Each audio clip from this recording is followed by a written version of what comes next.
नमस्कार दोस्तों, creative learning concept के एक और करंट अफेयर की वीडियो में आप सबका स्वागत करता हूं मैं तहे दिल से।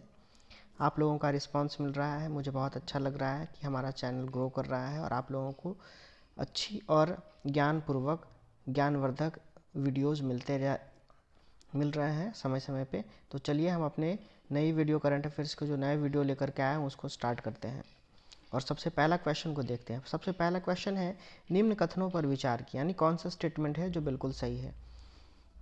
पहला है स्टेटमेंट, उत्तर प्रदेश के महाराजगंज में गिद्धों की एशियन किंग प्रजाति के लिए दुनिया का पहला संरक्षण और प्रजनन केंद्र स्थापित किया गया है। यानी भारत में उत्तर प्रदेश राज्य के अंतर्गत महाराजगंज में गिद्धों के लिए, यानी उनकी एक जो स्पेशल प्रजाति है एशियन किंग, उनकी एक नई प्रजाति के लिए संरक्षण केंद्र और प्रजनन केंद्र स्थापित किया गया है। ये बिल्कुल सही है। एशियाई किंग गिद्ध IUCN रेड लिस्ट की सूची में गंभीर रूप से संकटग्रस्त हैं। IUCN का मतलब क्या होता है? IUCN एक वैसा ऑर्गेनाइजेशन है जो क्या करती है, वो क्या करती है कि जो भी हमारे नेचर में संकटग्रस्त चीज़ें होती है उनकी लिस्ट जारी करती है। और इसका फुल फॉर्म क्या होता है? इसका फुल फॉर्म होता है international union for conservation of nature. यानी ये लिस्ट जारी करती है कि कौन से जीव जंतु संकटग्रस्त स्थिति में हैं। तो इसका राइट आंसर क्या हो जाएगा दोस्तों? इसका राइट आंसर हो जाएगा 1 एवं 2 दोनों सही है। चलिए अगले क्वेश्चन की ओर आगे बढ़ते हैं। नालंदा विश्वविद्यालय को वर्ल्ड हेरिटेज साइट में किस वर्ष शामिल किया गया था? यानी भारत में जो नालंदा विश्वविद्यालय जो बिहार के नालंदा जिले में है, जो दुनिया का सबसे पहला यूनिवर्सिटी के रूप में जाना जाता है, तो उसे विश्व विरासत सूची में कब शामिल किया गया था? यूनेस्को की वर्ल्ड हेरिटेज साइट में उसे कब शामिल किया गया था? तो इसका राइट आंसर होगा 2016 में। चलिए नेक्स्ट क्वेश्चन है हमारा तीसरा नंबर, प्रमुख दिवस और उसके थीम। यानी प्रमुख दिवस और उसके थीम को मैच करना है, क्या वो सही है या गलत है। पहला है विश्व मरुस्थलीकरण और सूखा रोकथाम दिवस, और जिसकी थीम थी भूमि के लिए एकजुट, हमारी विरासत और हमारा भविष्य। ये बिल्कुल सही है। चलिए दूसरा हम पढ़ते हैं, दूसरा हम देखते हैं। दूसरा है अंतर्राष्ट्रीय ओलंपिक दिवस, और इसका थीम था हर किसी का स्वागत। हर किसी का स्वागत, ये ओलंपिक दिवस का जो हमारा थीम था, इसमें हर किसी का स्वागत जो है। उसके बाद तीसरा देखते हैं विश्व शरणार्थी दिवस। विश्व शरणार्थी दिवस में थीम रखा है पूरा विश्व एक घर। पूरा विश्व एक घर। तो हमारा जो दूसरा और तीसरा होगा वो बिल्कुल सही है। यानी अंतर्राष्ट्रीय ओलंपिक दिवस में हर किसी का स्वागत और विश्व शरणार्थी दिवस पूरा विश्व एक घर। यानी इसका आंसर जो होगा केवल 2 तथा 3 सही हैं। यानी इसका आंसर हो जाएगा 2 और 3। नेक्स्ट, निम्न कथनों पर विचार करें। कल हाल ही में नीदरलैंड के पूर्व प्रधानमंत्री मार्क रूटे को नाटो का अगला महासचिव नियुक्त किया गया। नाटो यानी national north Atlantic treaty organisation, यानी नाटो जो है, नाटो का मुख्य सचिव किन्हें नियुक्त किया गया है? नाटो का मुख्य सचिव किन्हें नियुक्त किया गया है? तो नाटो का मुख्य सचिव जो अगले होंगे वो नीदरलैंड के प्रधानमंत्री, जिनका नाम है मार्क रूटे, उनको बनाया गया है। दूसरा स्टेटमेंट है नाटो की स्थापना 4 अप्रैल 1949 को की गई थी। ये दोनों स्टेटमेंट सही है बिल्कुल। तो इसका जो राइट आंसर होगा वो होगा सी, 1 एवं 2 दोनों। अगले क्वेश्चन की तरफ हम आगे बढ़ते हैं। प्रधानमंत्री की अध्यक्षता वाली कैबिनेट नियुक्ति समिति द्वारा भारत के विदेश सचिव, भारत के वर्तमान में विदेश सचिव किनको बनाया गया है? तो वर्तमान में सचिव जो हैं हमारे विदेश सचिव, उनका नाम है विक्रम मिस्त्री। उनका नाम है विक्रम मिस्त्री। अगला क्वेश्चन है हमारा आर्टिफिशियल इंटेलिजेंस तैयारी सूचकांक 2024 के अनुसार कौन सा कथन सही है? यह सूचकांक विश्व बैंक द्वारा जारी की जाती है। दूसरा, भारत की जो रेटिंग है 0.49 के साथ आय वाले देश की श्रेणी में सबसे नीचे रखा गया है, निम्न आय वाले की श्रेणी में। और शीर्ष प्रदर्शनकर्ता देश के रूप में सिंगापुर के बाद डेनमार्क और यूएसओ को रखा गया है। तो इसका राइट आंसर क्या हो जाएगा? इसका राइट आंसर हो जाएगा 1 एवं 2 दोनों सही है। यानी विश्व बैंक द्वारा यह जारी किया जाता है आर्टिफिशियल इंटेलिजेंस, और उसके बाद इसमें निम्न आय वाले देशों की सूची में भारत का जो रेटिंग है वो है 0.49। तीसरा गलत कैसे है? तीसरा गलत है क्योंकि शीर्ष प्रदर्शनकर्ता देश की सूची में यूएसए जो है वो पहले नंबर पे है, उसके बाद दूसरे नंबर पे है चाइना। दूसरे नंबर पे चाइना, ये फर्स्ट नंबर पे और ये सेकंड नंबर पे। चलिए नेक्स्ट क्वेश्चन पे देखते हैं। तो इसका राइट आंसर क्या हो जाएगा? इसका राइट आंसर हो जाएगा केवल 1 एवं 2 सही है। अगला क्वेश्चन है, चर्चा में रहा बिनसर वन्यजीव अभयारण्य। बिनसर जो है ये वनसर वन्यजीव अभयारण्य वो कौन से राज्य में है? तो बिनसर वन्यजीव अभयारण्य जो है ये उत्तराखंड में है। ये कौन से राज्य में है? उत्तराखंड में है। चलिए अगला क्वेश्चन देखते हैं। अगला क्वेश्चन है हमारा, हाल ही में संयुक्त राज्य अमेरिका ने किस देश को अपना प्रमुख गैर नाटो सहयोगी नामित किया है? यानी हाल ही में अमेरिका ने कौन से देश को अपना गैर नाटो सहयोगी देश नामित किया है? और इसका आंसर क्या हो जाएगा? इसका आंसर हो जाएगा दोस्तों केनिया। इसका आंसर हो जाएगा केनिया, यानी केनिया को यूएसए ने अपना गैर नाटो सहयोगी देश नामित किया है। क्वेश्चन नंबर 9, हाल ही में श्रीनगर विश्व शिल्प शहर के रूप में मान्यता प्राप्त करने वाला चौथा शहर बन गया। ये स्टेटमेंट बिल्कुल सही है। जयपुर, वाराणसी और मैसूर को पहले ही विश्व शिल्प शहरों के रूप में मान्यता मिल चुकी है। जयपुर को तो मिल चुकी है, मैसूर को भी मिल चुकी है, लेकिन यहाँ वाराणसी को नहीं मिली है। यानी जो दूसरा स्टेटमेंट है उसमें वाराणसी जो है वो गलत आंसर है। और इसका राइट आंसर क्या होना चाहिए था? इसका राइट आंसर वाराणसी के जगह पे जो है वो जो शहर होगा वो होगा मलप्पुरम। मलप्पुरम जो है उस शहर को शिल्प शहर के रूप में शामिल किया गया था, यानी जयपुर, मलप्पुरम और मैसूर। इस वजह से केवल एक ही हमारा सही होगा, यानी 9 का आंसर 1 सही है बिल्कुल। नेक्स्ट, विश्व रिपोर्ट यानी विश्व निवेश रिपोर्ट के अनुसार कौन सा कथन सही है? यह रिपोर्ट विश्व बैंक द्वारा जारी किया जाता है। दूसरा, प्रत्यक्ष विदेशी निवेश के मामले में भारत वर्ष 2022 में 8वें स्थान से फिसलकर 2023 में 15वें स्थान पर आ गया है। स्टेटमेंट नंबर 3, रिपोर्ट के अनुसार वर्ष 2023 में भारत में प्रत्यक्ष विदेशी निवेश 28% घटकर $43 बिलियन हो गया है।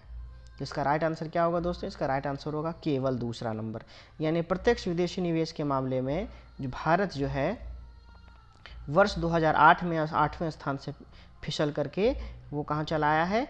तो 2023 में 15वें स्थान पे चला आया है। चलिए अगले क्वेश्चन पे हम आगे बढ़ते हैं। अगला क्वेश्चन है हमारा, 18वीं लोकसभा चुनाव के संदर्भ में निम्न में से कौन सा कथन जो है बिल्कुल सही है? पहला है, राष्ट्रपति द्वारा सांसद भर्तृहरि महताब को प्रोटेम स्पीकर नियुक्त किया गया है। दूसरा, स्वतंत्र भारत में 18वीं लोकसभा के पूर्व सभी अध्यक्ष निर्विरोध चुने गए थे। तीसरा है, ओम बिरला 2 बार लोकसभा अध्यक्ष निर्वाचित होने वाले छठे अध्यक्ष हैं। और अंतिम है, प्रोटेम स्पीकर की नियुक्ति के संबंध में राष्ट्रपति संविधान के अनुच्छेद 94A से शक्तियाँ प्राप्त करता है। तो इन चारों स्टेटमेंट कौन सा स्टेटमेंट सही है? तो इसका जो राइट आंसर होगा, इसका राइट आंसर होगा केवल तीसरा, यानी केवल तीसरा जो है वो हमारा सही है। यानी ओम बिरला 2 बार भारतीय लोकसभा के अध्यक्ष चुने गए हैं, यानी लगातार ये 2 बार, यानी ये छठे नंबर के स्पीकर हैं जो लोकसभा के लिए चुने गए हैं। चलिए अगला क्वेश्चन पे आगे बढ़ते हैं। हाल ही में भारत सरकार के शिक्षा मंत्रालय द्वारा राष्ट्रीय परीक्षण एजेंसी यानी एनटीए, जिसको कहते हैं नेशनल टेस्टिंग एजेंसी, एनटीए का नाम क्या होता है? NTA, national testing agency, national testing agency. अब जितने भी गवर्नमेंट एग्जाम हो रहे हैं उन सबको कौन कंडक्ट करवाती है? नेशनल जो टेस्टिंग एजेंसी है वही एग्ज़ाम कंडक्ट करवाती है। तो नेशनल टेस्टिंग एजेंसी जो है कह रहा है कि नेशनल टेस्टिंग एजेंसी के संबंध में कौन सा कथन सही है? उसमें लिखा हुआ है, भारत सरकार के शिक्षा मंत्रालय द्वारा राष्ट्रीय परीक्षण एजेंसी एनटीए के माध्यम से परीक्षा को पारदर्शी, बिल्कुल ट्रांसपेरेंट और सुचारू और निष्पक्ष कराने हेतु किनकी अध्यक्षता में एक समिति का गठन किया गया है? तो वो उनके उस समिति के अध्यक्ष कौन थे? उनका नाम था डॉक्टर के राधाकृष्णन। इनकी अध्यक्षता में एनटीए को पारदर्शिता, सुचारू और निष्पक्ष कराने हेतु एक मीटिंग का आयोजन किया गया था। चलिए नेक्स्ट क्वेश्चन हम देखते हैं। हाल ही में फिलीपींस के पूर्व प्रधानमंत्री फिलेमोन यंग को संयुक्त राष्ट्र महासभा के 79वें सत्र का अध्यक्ष चुना गया है। दूसरा है, थाईलैंड समलैंगिक विवाह को मंजूरी देने वाला दक्षिण पूर्वी एशियाई का पहला देश बन गया है। तो ये बिल्कुल सही है। दूसरा नंबर स्टेटमेंट जो है वो थाईलैंड जो है दक्षिण पूर्वी यानी दक्षिण पूर्व एशिया का पहला ऐसा देश बना है जिसने समलैंगिक विवाह को कानूनी मान्यता दी है। तो इसका राइट आंसर क्या हो जाएगा? केवल 2। चलिए अगले क्वेश्चन के हम आगे बढ़ते हैं। हाइड्रोजन परियोजना, हाइड्रोजन यानी हाइड्रोन परियोजना जो है, हाइड्रोन प्रोजेक्ट में हाइड्रोन का फुल फॉर्म क्या है? तो हाइड्रोन का फुल फॉर्म क्या होगा? हाइड्रोन का फुल फॉर्म होगा high throughput optical network demonstration system, यानी इसका राइट आंसर क्या हो जाएगा, इसका राइट आंसर हो जाएगा सी। अगला क्वेश्चन है हमारा, स्टेटमेंट पे ध्यान देंगे। पहला स्टेटमेंट है 50वें G7 शिखर सम्मेलन अपुलिया इटली में संपन्न किया गया। दूसरा जो है G7 के सदस्य देश में भारत भी एक देश है। और तीसरा है G7 का प्रथम शिखर सम्मेलन 1975 में आयोजित किया गया था। तो इसका राइट आंसर क्या हो जाएगा, इसका राइट आंसर हो जाएगा बिल्कुल पहला नंबर स्टेटमेंट सही है, यानी 50वें G7 का शिखर सम्मेलन जो है इटली के अपुलिया नामक शहर में आयोजित किया गया और इसकी स्थापना जो है 1975 में की गई थी, यानी केवल 1 एवं 3 सही है। चलिए, चर्चा में रहे थॉरिस ज्वालामुखी। ये जो थॉरिस ज्वालामुखी है उसका संबंध किस ग्रह से, यानी किस ग्रह में इस ज्वालामुखी को पाया गया है। तो इसका राइट आंसर क्या हो जाएगा, मंगल ग्रह। चलिए अगले क्वेश्चन पे हम आते हैं। असत्य कथन का चयन करें, यानी कौन सा कथन स्टेटमेंट जो है वो गलत है। पहला है नारंगी सैन्य स्टेशन गुवाहाटी, यानी प्लास्टिक कचरे से सड़क निर्माण करने वाला देश का दूसरा सैन्य स्टेशन बना। दूसरा है हाल ही में लेफ्टिनेंट जनरल NS राजा सुब्रमण्यम को भारत के अगले थल सेना उप प्रमुख के रूप में नियुक्ति की मंजूरी मिल गई। तीसरा है झारखंड के जामताड़ा जिले में कास्ता कोयला ब्लॉक में भूमिगत कोयला गैसीकरण के लिए भारत की पहली पायलट परियोजना की शुरुआत की गई। विक्रम मिस्त्री भारत के 35वें विदेश सचिव बनाए गए। इन सभी में कौन सा जो है वो असत्य कथन है, यानी गलत क्वेश्चन, गलत स्टेटमेंट का पता लगाना है। और वो गलत स्टेटमेंट क्या हो जाएगा, ए नंबर। इसका आंसर क्या हो जाएगा, नारंगी जो है सैन्य स्टेशन गुवाहाटी प्लास्टिक कचरे से सड़क निर्माण करने वाला देश का दूसरा स्टेशन बना। चलिए अगला क्वेश्चन पे आते हैं। निम्नलिखित कथनों पर विचार करें। हाल ही में यूनेस्को द्वारा केरल के कोझिकोड शहर को भारत का पहला सिटी ऑफ लिटरेचर घोषित किया गया। दूसरा है हाल ही में केंद्र सरकार द्वारा उत्तराखंड के जोशीमठ नगर का नाम बदलकर कैची धाम रखने के प्रस्ताव को मंजूरी दी गई है।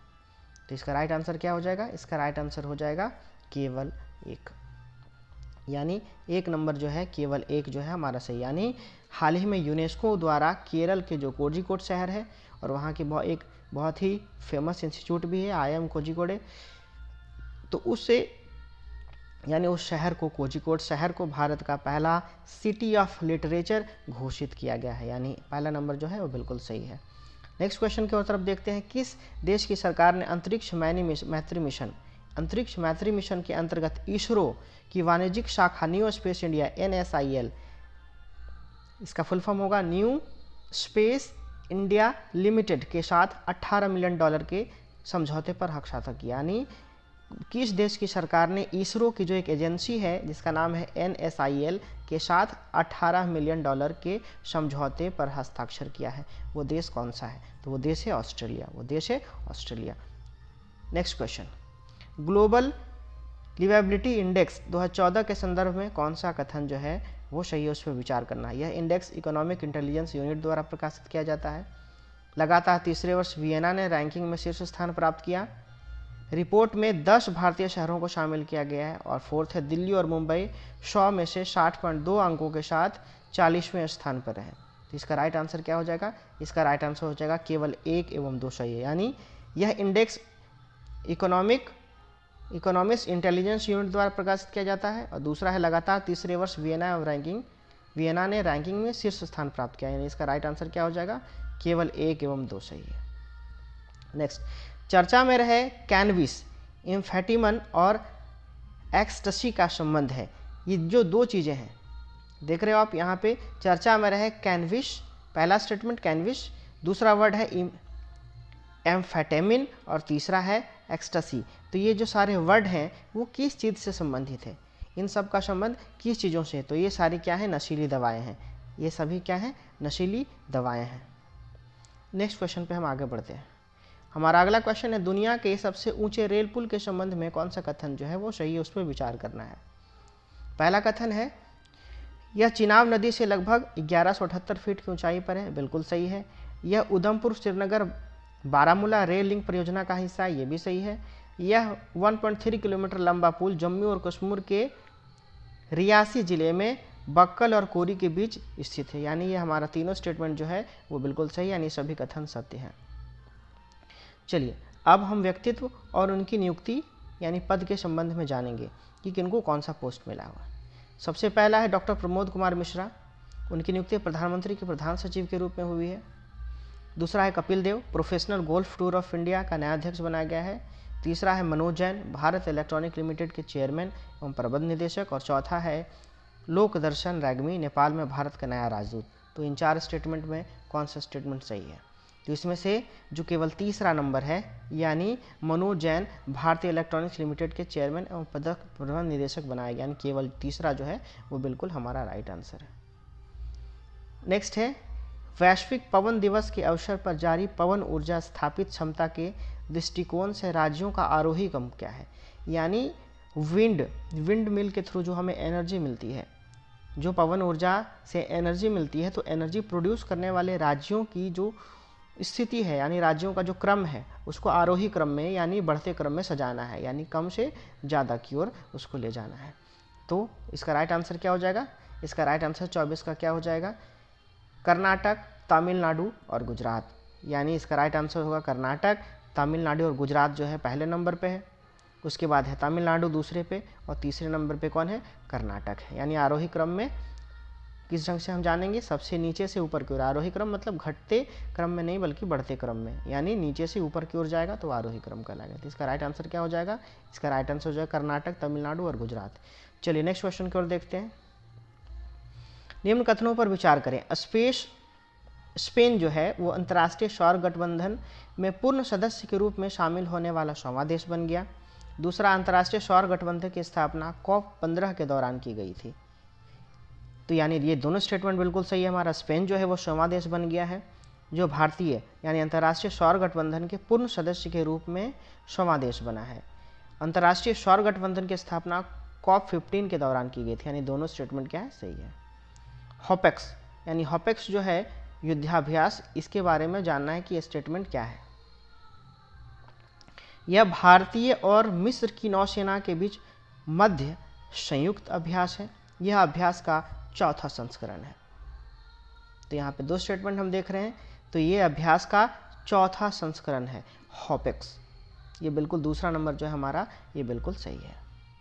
नेक्स्ट, हाल ही में खबरों में रहा नागा शास्त्र क्या है? नागा शास्त्र जो है वो क्या है? किस ढंग का अस्त्र है, किस ढंग का शस्त्र है, इसके बारे में हम जानेंगे। तो पृथ्वी अवलोकन उपग्रह है, मानव पोर्टेबल आत्मघाती ड्रोन है, या परमाणु बैलिस्टिक पनडुब्बी है, या वाहिग्रह है? इनमें से कौन सा है ये? यानी जो खबर में आया हुआ नागा शास्त्र 1 जो है वो क्या है, किस तरह की चीज़ है ये? तो ये क्या है? मानव पोर्टेबल आत्मघाती ड्रोन है। इसका राइट आंसर क्या हो जाएगा? दूसरा नंबर, यानी मानव पोर्टेबल आत्मघाती ड्रोन। हाल ही में WHO ने किस चिकित्सा संस्थान को पारंपरिक चिकित्सा में मौलिक और साहित्यिक अनुसंधान के लिए WHO सहयोग केंद्र यानी के रूप में नामित किया गया है? WHO ने कौन से चिकित्सा संस्थान को पारंपरिक चिकित्सा में मौलिक और साहित्यिक अनुसंधान के लिए नामित किया है?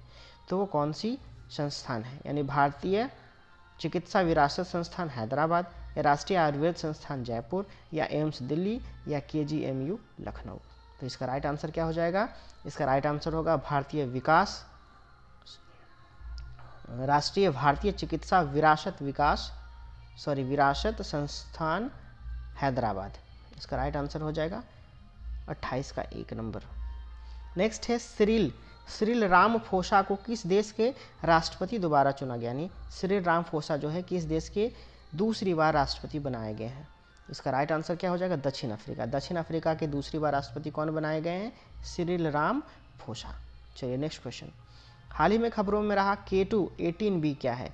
K2-18B क्या है? तो K2-18B जो है वो एक एक्सप्लोनेट है। क्या है? एक्सप्लोनेट। नेक्स्ट, हाल ही में कह रहा है कि अगस्त 2024 में बहुराष्ट्रीय वायु अभ्यास तरंग शक्ति, यानी ये जो तरंग शक्ति का आयोजन किया गया है, इसकी मेजबानी करने वाला देश कौन सा था? तरंग शक्ति। तो इसका मेजबानी किसने किया था? भारत ने किया था। हाल ही में खबरों में रहा एडीज एबोफिक्टस क्या है? तो एडीज एबोफिक्टस मच्छर की एक प्रजाति है। चलिए नेक्स्ट क्वेश्चन है। समाचार पत्रों में रहा मत्स्य 6000 किस संस्थान द्वारा विकसित किया गया है? ये कौन से संस्थान द्वारा मत्स्य 6000 को विकसित किया गया है? तो इसका राइट आंसर क्या हो जाएगा? इसका राइट आंसर हो जाएगा राष्ट्रीय महासागर प्रौद्योगिकी संस्थान चेन्नई। नेक्स्ट क्वेश्चन है, हाल ही में भारत और अमेरिका के बीच जो महत्वपूर्ण और उभरती प्रौद्योगिकी की पहल की दूसरी वार्षिक बैठक जो है वो कौन से शहर में आयोजित की गई है?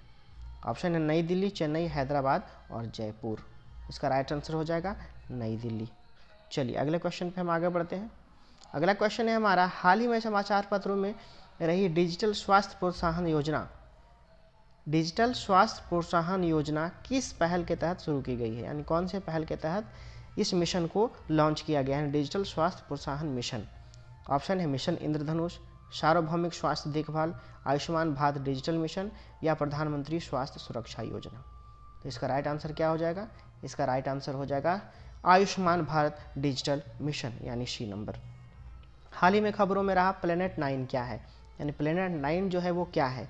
तो हमारे सौरमंडल के बाहरी क्षेत्र में एक काल्पनिक उपग्रह यानी नेपच्यून का एक चंद्रमा, कुडपल बेल्ट से धूमकेतु, शनि का एक नया खोजा गया चंद्रमा। इसका राइट आंसर क्या होगा? सौरमंडल में बाहरी क्षेत्र में दिखा एक काल्पनिक ग्रह, वो क्या है? उसका नाम रखा गया है प्लेनेट 9, प्लेनेट 9 इसका नाम रखा गया है प्लेनेट 9, प्लेनेट 9। चलिए नेक्स्ट क्वेश्चन देखते हैं। विश्व सिकल सेल दिवस 2024 का विषय क्या था? सिकल दिवस जो था उसका थीम क्या था, उसका विषय क्या था? तो इसका जो राइट आंसर हो जाएगा वो होगा प्रगति के माध्यम से आशा वैश्विक स्तर पर सिकल सेल देखभाल को आगे बढ़ाना। चलिए नेक्स्ट क्वेश्चन है, हाल ही में कौन सा देश समलैंगिक विवाह को मान्यता देने वाला दक्षिण पूर्व एशियाई देश बन गया? ये क्वेश्चन अभी आया था दोस्तों। इसका राइट आंसर क्या हो जाएगा? इसका राइट आंसर हो जाएगा थाईलैंड। इसका राइट आंसर थाईलैंड। हाल ही में खबरों में रहा घोड़बंदर किला किस राज्य में स्थित है? तो घोड़बंदर जो है वो कौन से में है? राज्य में है महाराष्ट्र में। इसका आंसर होगा महाराष्ट्र। नेक्स्ट क्वेश्चन है, हाल ही में भारत सरकार द्वारा अनुमोदित राष्ट्रीय फॉरेंसिक इंफ्रास्ट्रक्चर संवर्धन योजना का उद्देश्य क्या है? उसका उद्देश्य क्या है?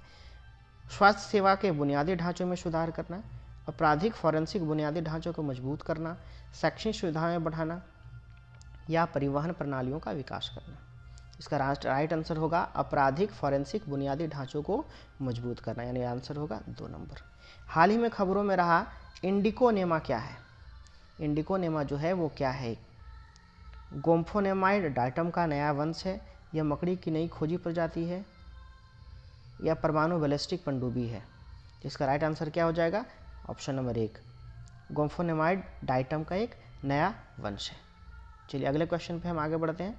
अगला क्वेश्चन है हमारा, हाल ही में वन्यजीव विशेषज्ञों की एक टीम ने पहली बार किस राष्ट्रीय उद्यान यानी कौन से नेशनल पार्क में धारीदार सिसिलियन की उपम स्थिति का दस्तावेजीकरण किया है, यानी उसको डॉक्यूमेंटेड फॉर्म में जारी किया है? तो इसका राइट आंसर होगा काजीरंगा राष्ट्रीय उद्यान। काजीरंगा राष्ट्रीय उद्यान कहाँ है?